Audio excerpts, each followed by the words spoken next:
Hai teman-teman semuanya, apa kabar kalian? Semoga kalian baik-baik saja ya. Kembali lagi di channel Film Kui. Di konten recap kali ini, kita akan merekap alur cerita drama Korea yang berjudul My Name. Drakor bergenre aksi ini tayang di Netflix sejak 15 Oktober lalu.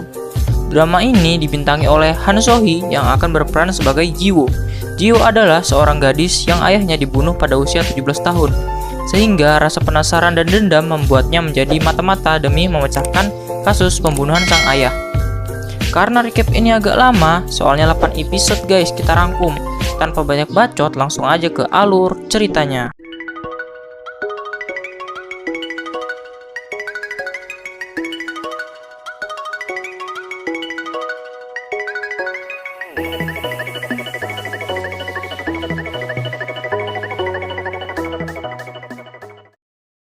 Film dibuka saat itu Jiwo lagi mau berangkat ke sekolah. Tiba-tiba ada orang yang nyariin ayahnya Jiwo. Sepertinya dia adalah polisi. Soalnya dia minta Jiwo supaya bilang sama ayahnya buat nyerahin diri. Dan sesampainya di sekolah, Jiwo mendapatkan perlakuan yang kurang spesial dari teman-temannya. Dan parahnya lagi, Jiwo segera dipindahkan ke sekolah lain soalnya orang tua dari teman-temannya takut anak mereka berteman sama anak seorang pecandu. Tidak tahan dengan perilaku temannya yang terlalu berlebihan menghina, bahkan mengolok-oloknya hanya karena dia seorang anak preman dan anak seorang pecandu, Jiwo melawan balik mereka, yang pada akhirnya membuat keributan di kelas. Dan setelah perkelahian di kelas tadi, Yoon Jiwo berjalan keluar kelas, dan ketika di koridor, dia ketemu sama gurunya yang sebelumnya pengen pindahin Jiwo ke sekolah lain. Karena Jiwo sudah terlalu kecewa dengan perilaku sekolah terhadap dirinya, tanpa perlu dipindah sekolah pun Jiwo memutuskan untuk keluar dari SMA tersebut. Ketika Jiwo sampai di rumahnya, dia mendapatkan telepon dari ayahnya yang ngucapin selamat ulang tahun. Terus dia curhat sama ayahnya tentang perilaku orang-orang di sekitarnya yang mengecap dia sebagai anak seorang preman. Bahkan sekarang polisi pun terus mengejar dan mendatangi rumah Jiwo buat nanyain keberadaan si ayahnya, yang sebenarnya ia juga pun gak tahu ayahnya ada di mana. Dan di akhir percakapan mereka ada kata-kata dari Jiwo yang sebenarnya bikin meleleh hati ayahnya. Dan pada malam harinya ketika Jiwo sudah sangat terlelap, ayahnya coba pulang buat ketemu sama Jiwo. Lalu ayahnya ngetok pintu. Dan ketika Jiwo pengen ngebuka pintu itu, ada seorang yang menembak ayahnya di balik pintu. Jiwo melihat ayahnya dibunuh, dan di masa sekaratnya, ayah Jiwo mengatakan permintaan maaf atas apa yang dilakukan ayahnya selama ini terhadap Jiwo.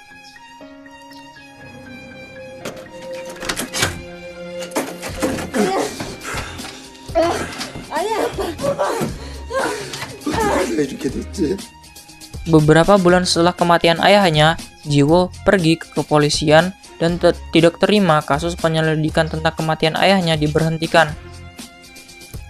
Dan ketika dia tidak menemukan titik cerah di kepolisian, Jiwo pun pergi ke hotel dan kasino untuk menemui teman ayahnya sekaligus pimpinan geng sindikat narkoba. Jiwo niatnya ke sana nggak lain dan nggak bukan supaya bos narkoba itu mau ngebantu dia buat nyariin si pembunuh ayahnya. Tapi sayangnya di sana dia juga nggak dapat apa-apa, dan akhirnya Jiwo pun pulang tanpa hasil apapun.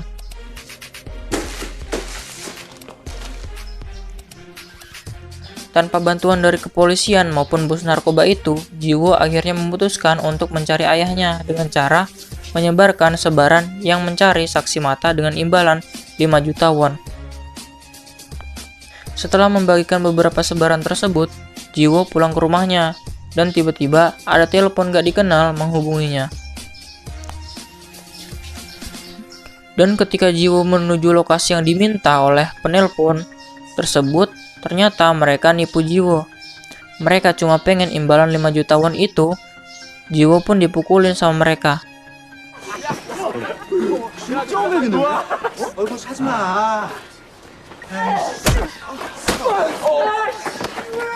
Bahkan sempat diculik sama pria penipu itu.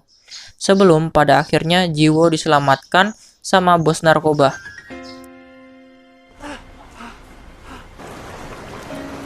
Nah, dan ketika itu si bos narkoba ini nanya sama Jiwo, jika Jiwo masih pengen balas dendam atas kematian si ayahnya, Jiwo harus berani buat ngebunuh. Kemudian setelah mendengar Jiwo mengatakan akan melakukan apa saja asalkan dendam ayahnya terbayar, si bapak-bapak ini akhirnya membawa Jiwo di camp pelatihan yang bernama Dongchon.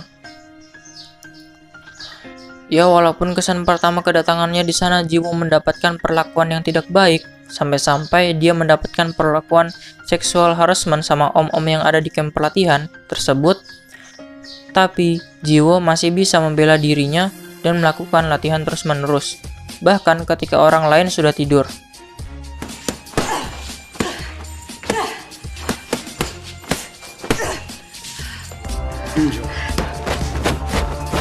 내 파워가 약해.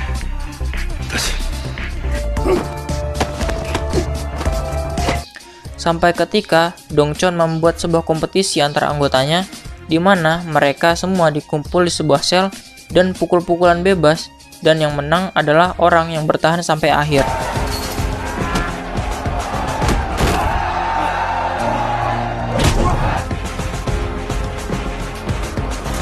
Dan ketika beberapa orang sudah mulai berjatuhan, kompetisi ini akhirnya menyisakan Gang Jae dan Yun Jiwo. Dan episode 1 pun berakhir.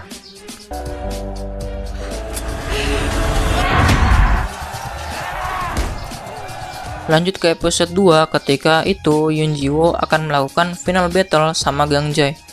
Terus memberikan pukulan-pukulan keras kepada Gang Jae yang buat rekan dan lawan tandingnya itu jadi kewalahan, bahkan jatuh pingsan.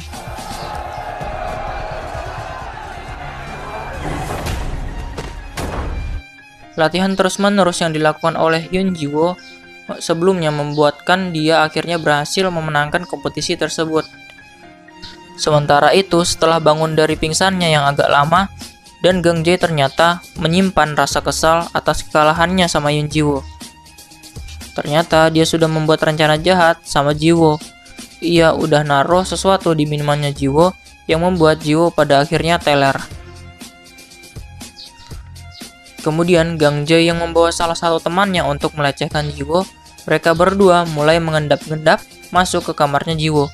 Sedangkan saat itu posisi Jiwo sudah mulai agak teler, bahkan sudah terlihat sangat sempoyongan. Dan ketika mereka mulai mencoba meraba-raba dan hendak melepaskan pakaian Jiwo, dengan kesadaran yang masih tersisa, Jiwo mencoba melawan dan mempertahankan kehormatannya. Walaupun dalam keadaan teler berat, bahkan ketika Gang Jae membunuhnya dengan palu pun, dia berhasil menusuk Gang Jae terlebih dahulu dengan pecahan kaca.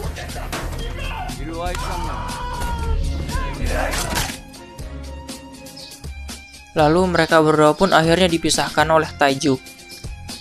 Dan Mojin yang mengetahui kejadian itu langsung memanggil Gang Jae dan menghukumnya. Kemudian saat itu dia menyuruh Gang Jae untuk memilih wajah, lengan, atau kaki sebagai hukuman atas apa yang dilakukannya terhadap rekan anggota gengnya. Dan Gang Jae yang ketakutan itu pun terus-menerus meminta ampun kepada Mojin. Tetapi bagi Mojin, hukum harus tetap dilakukan. Karena itulah akhirnya Mojin menggores wajah Gang Jae dengan pedangnya.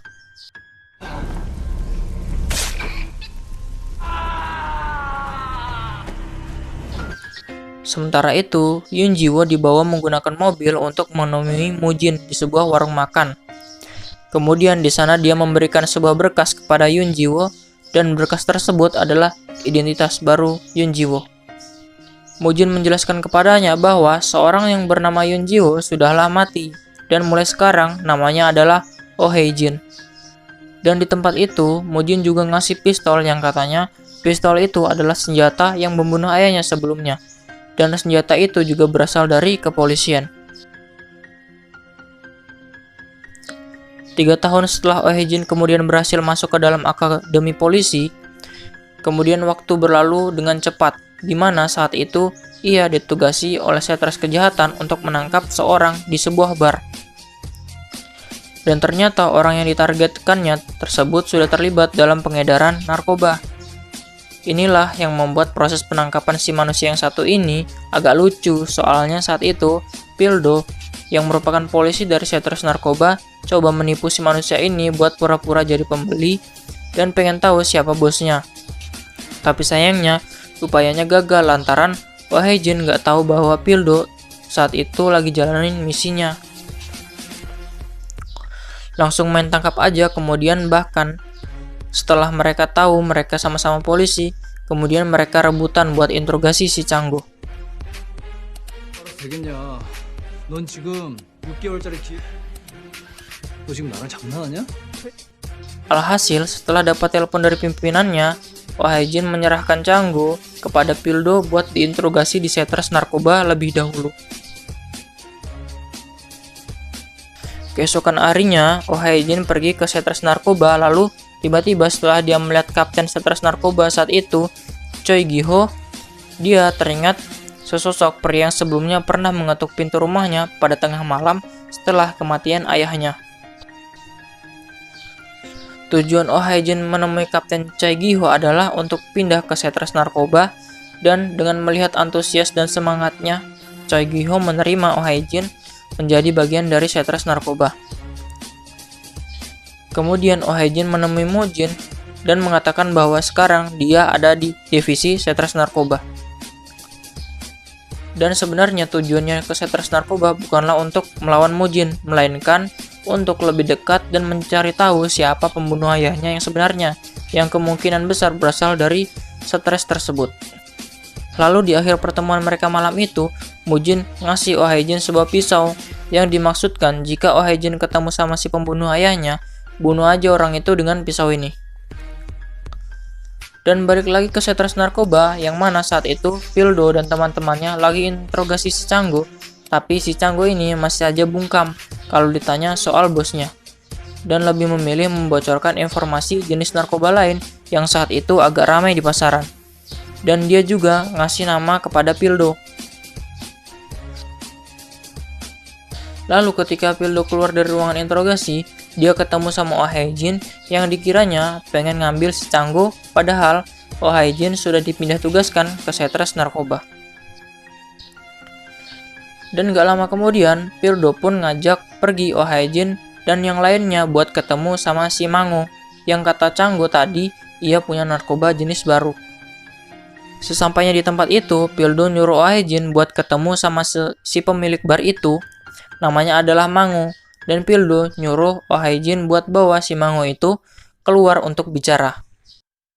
Kemudian, ketika Pildo ngerasa bahwa Oh Hae-jin kayaknya lama sekali, padahal cuma bawa Mango keluar, dan ternyata ketika dia masuk ke dalam bar itu, Pildo lihat Oh Hae-jin udah ngalahin semua anak buahnya Mango, dan termasuk Mangonya. Dan episode 2 pun berakhir.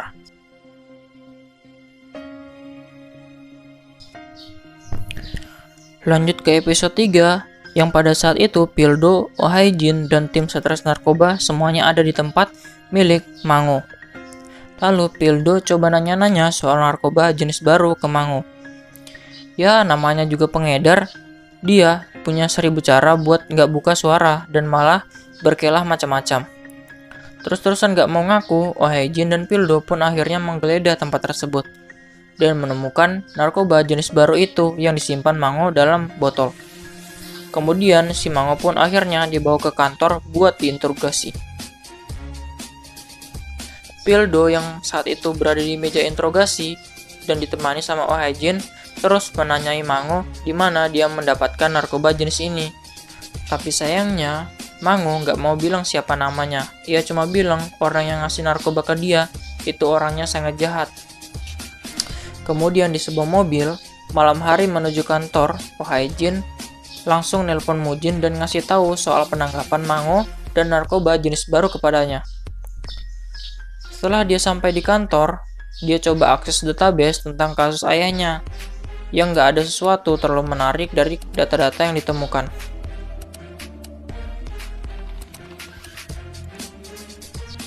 Dan keesokan harinya, Oh Hae-jin masih kelihatan bingung soal prosedur penggerebekan yang akan segera mereka lakukan, dan masih belum tahu siapa yang akan menjadi target Setres Narkoba kali ini. Kemudian, semua orang dikumpul dalam sebuah ruangan meeting untuk membahas strategi dan yang lainnya. Tapi sebelum itu dimulai, semua ponsel dikumpulkan dan dimasukkan ke dalam tas. Lalu Kapten Chai Gi-ho pun menjelaskan siapa target mereka kali ini. Dan ternyata targetnya adalah Choi Mo-jin, si bos narkoba. Semua tim pun mulai menuju ke tempat yang mereka tuju. Tapi sayang, ponsel yang sudah dikumpulkan membuat Oh Hae-jin gak bisa berbuat apa-apa untuk ngasih tahu Mo-jin soal operasi ini. Mereka pun tiba di sebuah kapal yang diduga tempat fasilitas pembuatan narkoba oleh Mo-jin. Operasi sejauh ini berjalan lancar bagi pihak Setres, tapi dalam hati Oh Hae-jin berharap operasi kali ini gagal. Bahkan saat itu sebenarnya dengan jelas Oh Hae-jin bisa melihat Mo-jin dan kawanannya sedang memasak narkoba. Tapi situasi Oh Hae-jin saat itu memang sangat susah untuk memberitahu Mo-jin secara langsung. Sementara itu, Pildo ketemu anak buah Mo-jin dan terlibat perkelahian yang membuat kamera yang ada padanya menjadi retak. Dan setelah berhasil melumpuhkan anak buah Mo-jin tadi, Pildo pun sudah face to face sama si bos narkobanya. Tetapi ketika Pildo hendak menangkap Mo-jin, terdengar suara tembakan yang entah dari siapa yang membuat seisi ruangan itu tiba-tiba menjadi gelap. Kemudian terjadi ledakan dahsyat di kapal tersebut. Mo-jin bersama Taeju pun berhasil kabur dari kejaran Setres narkoba. Dan operasi mereka kali ini yang awalnya berjalan lancar berubah menjadi kacau akibat tembakan yang tidak diketahui dari mana asalnya. Tidak mau pulang dengan sia-sia, seluruh tim Setres narkoba pun akhirnya menyisir TKP untuk mencari barang bukti yang tersisa. Dan yang mereka temukan adalah pistol dan peluru yang diperkirakan adalah suara tembakan yang sebelumnya terjadi ketika Pildo udah hampir berhasil menangkap Mo-jin. Setelah operasi tadi, Oh Hae-jin pun nelpon Mo-jin buat ngejelasin bahwa operasi sebelumnya itu di luar dugaannya. Lalu sementara itu, si Gang Jae yang dulu pernah disabet mukanya pakai pedang oleh Mo-jin datang ke camp pelatihan yang dulunya adalah camp dia dan Jiwo atau Oh Hae-jin, yaitu Dong Chon-pa, sembari membawa beberapa teman berandalannya buat balas dendam sama Taeju dan Mo-jin. Di sana dia nusuk-nusuk orang Dong Chon-pa dan juga nangkap Taeju. Kemudian balas dendam Gang Jae jadi lebih sempurna ketika saat itu dia ngelakuin hal yang sama atas apa yang terjadi pada dirinya kepada Taeju. 안 죽여요. 긴장. 칼. Lalu dia meninggalkan catatan dengan tinta darah di camp pelatihan Dong Chon-pa yang mengatakan bahwa ia telah kembali, dan episode 3 pun berakhir. Oke guys, mohon maaf karena dikarenakan di rumah aku tiba-tiba orang tua aku datang jadi gak bisa dubbing suara, soalnya rame, jadi aku lanjutin pakai suara Google aja ya. Episode 4 dimulai dengan keprihatinan Mo-jin yang saat itu sedang melihat rekaman CCTV tentang pembantaian geng Dongkon di kamp pelatihannya. Dan karena saat itu tempat ini sedang diselidiki oleh kepolisian, Mo-jin meminta Kang buat nyimpan rekaman-rekaman CCTV yang ada di camp latihan sana agar gak bocor ke kepolisian. Karena tidak adanya rekaman CCTV yang diterima dari kepolisian, tim Satres Narkoba saat ini mengalami kebuntuan atas terjadinya perkelahian di camp latihan Dongson. Di tengah kebuntuan yang mereka alami, Pildo mendapatkan telepon darurat dari Kapten Cha yang memintanya untuk pergi ke tempat duka para klan Dongson. Sementara itu Pildo minta kepada Oh Hae-jin untuk terus mencari tahu apapun yang bisa dia dapatkan untuk perkembangan kasus ini. Kemudian Pildo pun bergabung bersama Kapten Cha di tempat duka klan Dongson. Tujuannya ke sini tidak lain adalah untuk ketemu sama Mo-jin, dan di pertemuan mereka Kapten Cha dan Mo-jin terus saling melontarkan kalimat-kalimat sarkas dan serangan verbal. 똑같은 개새끼라며 주인 잘 만나면은 당신같이 명이 큰 인간도 팀장 내리치기 무슨 수를 써도냐. Di kantor stres salah satu teman mereka mendapatkan sebuah rekaman kamera dari belakang tersebut mobil truk yang parkir dekat dengan camp pelatihan Dongcheon, dan dari rekaman tersebut dia menemukan visual wajah jelas yang memimpin perkelahian di kamp Dongson. Ia adalah Gang Jae, mantan anggota Dongkon 4 tahun yang lalu.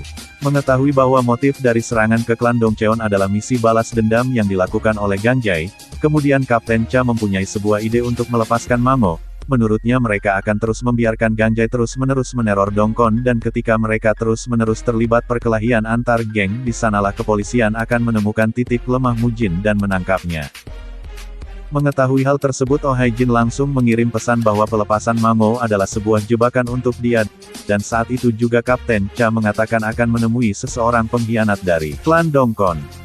Lantas mengetahui hal itu Oh Hae-jin terus mengikuti Kapten Cha untuk mengetahui siapa si pengkhianat itu, dan ternyata dia melihat Taiju berusaha menemui Kapten Cha, padahal sebenarnya semua ini adalah rencana Kapten Cha untuk mengetahui apakah ada mata-mata di dalam tim mereka. Padahal sebenarnya Taiju kesana bukanlah untuk berkhianat kepada klan Dongcheon melainkan dia dipancing oleh Kapten Cha untuk pergi ke tempat tersebut. Lalu ketika Kapten Cha positif mengetahui benar adanya mata-mata di tim mereka dikarenakan akhir-akhir ini rencana yang dilakukan oleh Kapten Cha selalu gagal dan semuanya itu berawal dari kedatangan detektif Oh Hae-jin ke dalam tim mereka. Karena itulah Kapten Cha meminta Pildi untuk terus mengawasi pergerakan Oh Hae-jin. 그렇게 안 그러면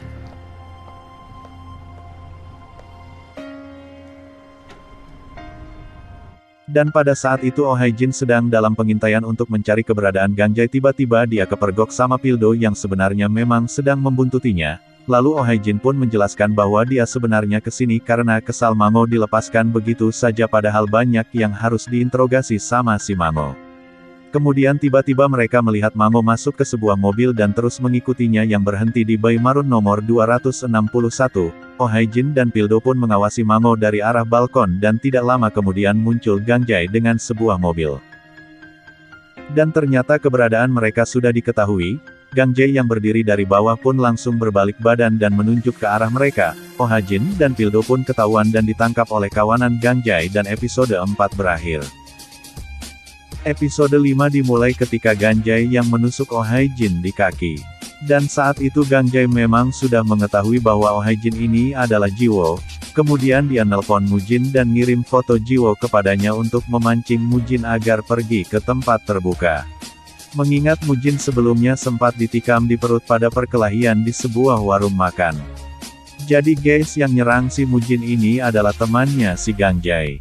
Mujin berusaha mengendarai mobilnya untuk segera menemui Gang Jae dan menyelamatkan Oh Hae-jin, sementara itu Pildo dan Oh Hae-jin diborgol di dalam sebuah mobil dan dimasukkan ke dalam mesin penghancur, dan ketika mesin penghancur tersebut sudah hampir meremukkan mobil itu Oh Hae-jin berhasil menyelinap keluar berkat Mujin yang tepat waktu datang menghentikan mesin penghancur. Lalu Oh Hae-jin dan Pildo pun berhasil selamat dari kejadian itu dan dilarikan ke rumah sakit.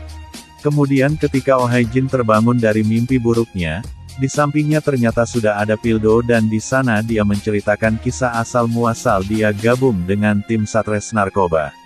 Yang mana sebenarnya, mereka mempunyai kesamaan yaitu sama-sama ingin balas dendam atas orang yang mereka sayangi. 심장이야. 누군지도 몰라.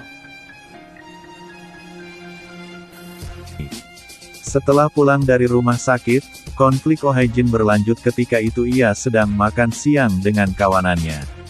Sayangnya kedekatan Oh Hae-jin dan teman-temannya memiliki efek buruk dari pandangan Taiju yang saat itu melihat langsung kebersamaan mereka.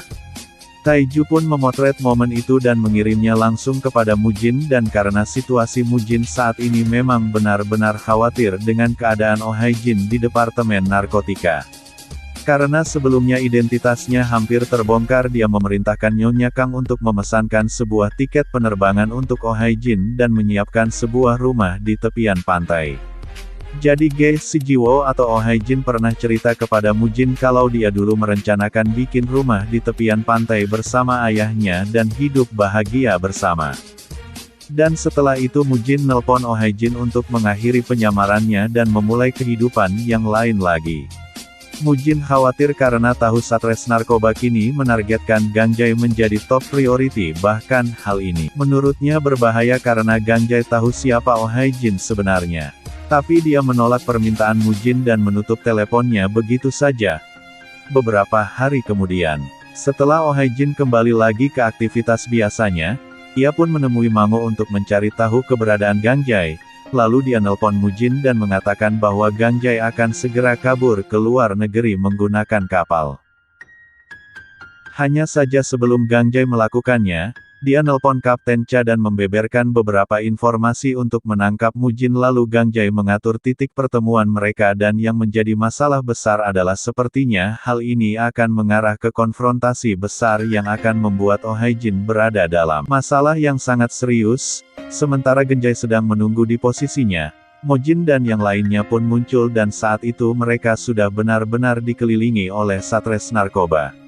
Kemudian geng Mujin dan Gang Jae pun berkelahi, dan yang menarik dari perkelahian ini adalah antara Mujin melawan Gang Jae, yang mana keduanya saling tusuk-menusuk, dan ketika saat itu Mujin sudah sangat terpojok dan kalah dengan Gang Jae. Tiba-tiba Oh Hae-jin muncul menyuruh Mujin lari dan menodongkan pistol ke arah Gang Jae. Dan gak lama kemudian detektif Pildo datang mendekati mereka. Di sana Gang Jae meminta untuk ditangkap sama detektif Pildo dan bilang bahwa dia akan mengungkapkan semuanya. Dan saat inilah nyali Oh Hae-jin benar-benar diuji. Dia berada di antara dua pilihan: membiarkan Gang Jae diinterogasi dan identitasnya akan terungkap, atau membunuh Gang Jae. Lalu ketika Gang Jae mau menyebut nama aslinya Oh Hae-jin, dia pun langsung nembak Gang Jae, untuk setidaknya menutupi identitasnya walaupun ya teman-temannya menjadi curiga terhadapnya. Dan episode 5 berakhir. Oke, kita lanjut di episode 6. Setelah kejadian penembakan Gang Jae, Oh Hae-jin masih merasakan shock berat. Beruntungnya saat itu dia masih punya Pildo yang mencoba menghiburnya. Ketika itu Pildo mengunjungi Oh Hae-jin dan membawakan beberapa minuman.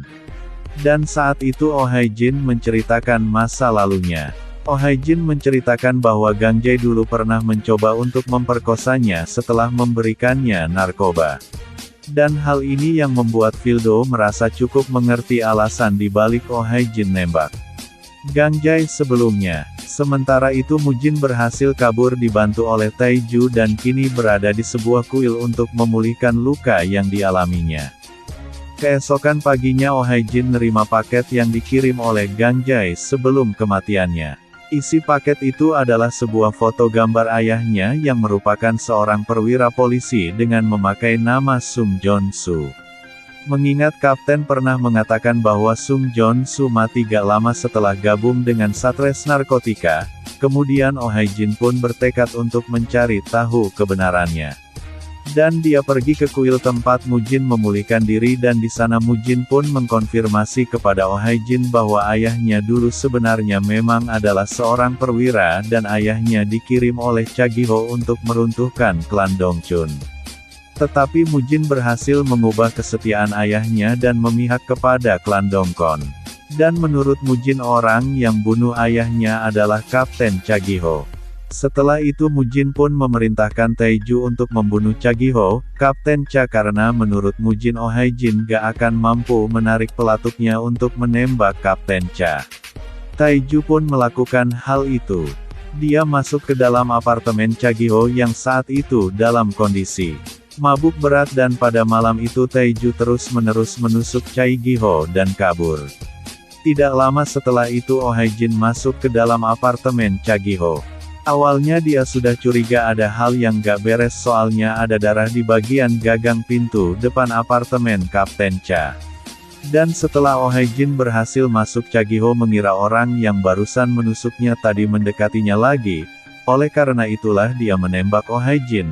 Beruntung tembakan itu meleset darinya, dan kemudian Oh Hae-jin mendekati Cha Gi-ho dan meminta alasan kenapa dia membunuh ayahnya. Kemudian kita diperlihatkan sebuah scene yang menggambarkan kebenaran bahwa ayah Oh Hae-jin atau Jiwo sedang menyamar, dan memberi Mujin korek api sebagai hadiah ulang tahun Mujin, dan tanpa sepengetahuannya korek api itu berisi alat pelacak di dalamnya. Alat pelacak dalam korek api itu tanpa sengaja ditemukan usai dia memukul bawahannya. Dan ketika dia mengetahui itu, Mujin sadar bahwa perbuatan baik ayahnya Jiwo selama ini hanyalah sebuah penyamaran. Kemudian Jiwo pun membuka sebuah amplop yang diberikan oleh Cha Gi-ho, sebuah surat dari ayahnya yang ditulis sebelum kematiannya. Isinya kurang lebih adalah ungkapan keinginan seorang ayah untuk hidup bahagia bersama anaknya dan permintaan maaf ayahnya atas ketidakhadirannya selama ini terhadap Jiwo. Dan semuanya kini semakin menjadi jelas bahwa sebenarnya pembunuh ayahnya bukanlah Cha-gi-ho yang dimaksudkan oleh Mujin. Dan kemungkinan terbesar, pembunuhnya bisa saja adalah Mujin. Dan Jiwo pun sekarang sudah tidak percaya lagi sama organisasi Dongcheon dan berusaha untuk menghapus tato organisasi yang ada di dadanya menggunakan alat pembakar rokok yang ada di mobil. Dan episode 6 berakhir.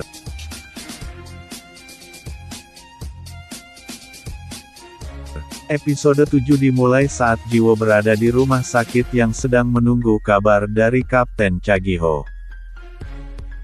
Kemudian di tempat lain Mujin menerima telepon dari Taeju yang mengatakan bahwa Cha-gi-ho selamat dan saat penusukan itu Jiwo juga berada di TKP dan kemungkinan besar Jiwo sudah mengetahui semua kebenarannya. Lalu Taeju pun meminta izin kepada Mujin untuk membunuh Jiwo. Dan tidak butuh waktu yang lama bagi Taeju ketika Jiwo ingin pergi ke kantor. 3 preman suruhan Taeju menangkap Jiwo tetapi Jiwo berhasil melawan balik ketiga preman tersebut sebelum akhirnya dia berhadapan langsung dengan Taeju. Dan sebelum mereka berkelahi Taeju sempat mengatakan bahwa dialah orang yang membunuh ayahnya Jiwo. Kemudian Taeju pun terus-menerus menyerang Jiwo. Tapi nasib memihak Jiwo, dia berhasil membunuh Taeju dan menusuknya dengan pisau di leher Taeju.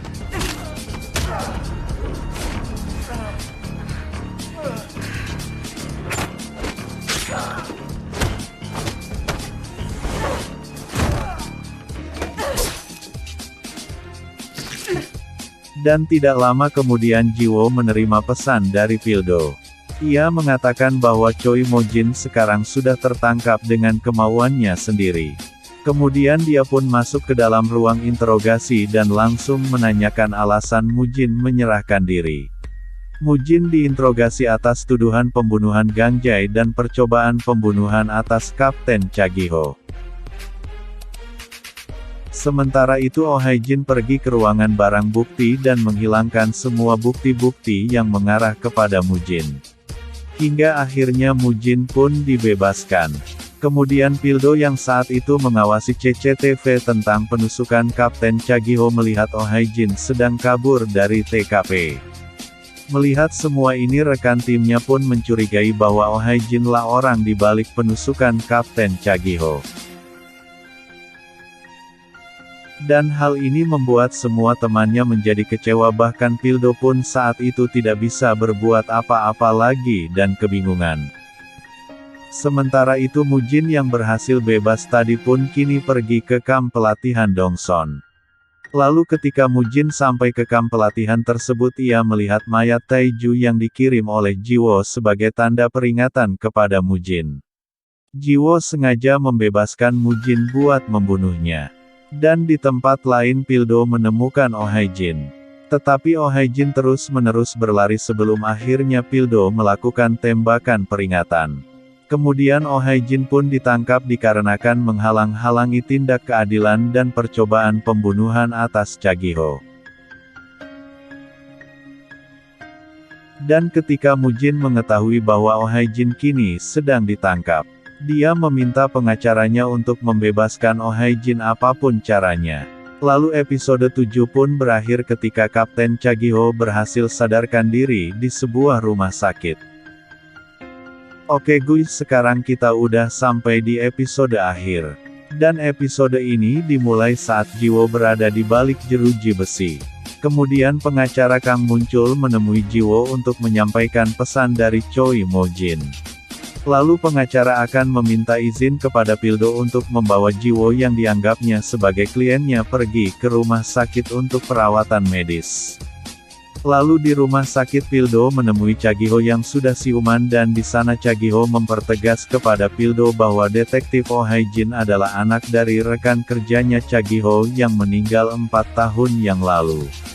Ia juga mengatakan kepada Pildo alasan Oh Hae-jin bergabung dengan Dongcheon adalah untuk membalas dendam kematian ayahnya tetapi sayangnya Oh Hae-jin dimanfaatkan dan ditipu oleh Mojin. Lalu di sebuah rumah sakit, Yoon Ji-woo atau Oh Hae-jin mencoba kabur dibantu oleh suster yang sebelumnya juga pernah ditolongnya ketika dulu Ji-woo sedang melakukan misi penangkapan pertama pada episode 1. Tetapi baru saja dia berusaha untuk kabur, teman-teman Satres Narkotika yang menganggap dia sebagai pengkhianat pun mencoba menyerangnya. Yoon Ji-woo pun menyerang kawannya itu dan berhasil melarikan diri. Sementara itu Pildo yang tahu pelarian dari Yoon Ji-woo pun menghampiri dan menghentikan Yoon Ji-woo. Dan di sana terungkap bahwa sebenarnya alasannya Ji-woo membebaskan Mujin sebelumnya hanya karena ingin membunuh Mujin dengan tangannya sendiri.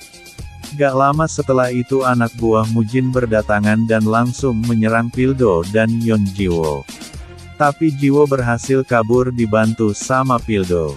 Menyadari mereka perlu sembunyi dari kejaran anak buah Mujin, mereka pergi ke sebuah resort di tepian pantai untuk bersembunyi dan beristirahat semalaman. Dan di scene ini ada adegan dewasa yang sebenarnya aku gak tahu tujuan diadakan adegan kayak gini itu buat apa. Soalnya sangat gak nyambung sama alur cerita filmnya. Tapi ya udahlah ya, kapan lagi bisa ngeliat lekukan tubuh Mbak Han So hihehehe. Dan kita langsung aja ke adegan ketika di sebuah mobil saat itu Pildo bersama Ji-woo berada di perempatan jalan lampu merah. Tiba-tiba di balik jendela mobilnya, Mojin muncul menggunakan helm hitam dengan sepeda motor. Lalu menembak Pildo yang membuatnya jatuh langsung ke pangkuan Ji-woo. Tembakan tersebut tepat berada di kepala Pildo dan udah pasti mati. Pada saat itu juga kemudian Ji-woo pun mengambil sebuah pistol di saku bajunya Pildo dan kabur dari TKP. Kematian Pildo di depan matanya membuat Ji-woo sangat marah. Dia pun tanpa berpikir panjang langsung pergi menemui Mujin di klubnya. Lalu kita melihat Ji-woo berubah menjadi monster dan menghabiskan anak buah Mujin.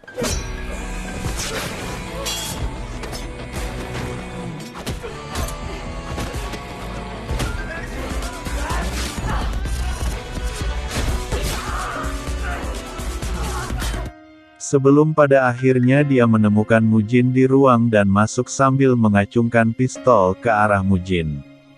Kemudian di sini kita diperlihatkan pertarungan final antara monster vs monster.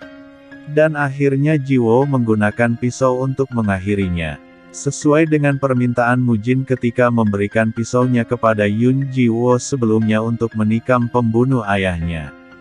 Yoon Ji-woo pun berhasil menikam Koi Mujin dengan pisau itu dan membunuhnya.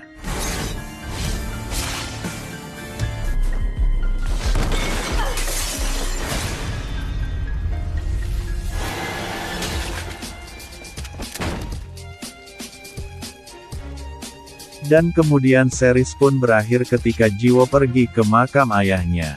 Dan dia berbalik sambil memancarkan aura bahagia karena berhasil membalaskan dendam ayahnya. Itulah akhir dari series drama Korea My Name. Saya sarankan untuk teman-teman menonton drama ini secara utuh. Kenapa? Karena drakor ini bagus banget guys. Pokoknya berani jamin sekali nonton kalian gak akan bisa berhenti sampai episode akhir. Maaf juga karena banyak scene penting yang kepotong di recap kali ini. Terima kasih banyak yang udah nonton sampai akhir. Jangan lupa support aku dengan like, comment, subscribe ya guys. Bye-bye.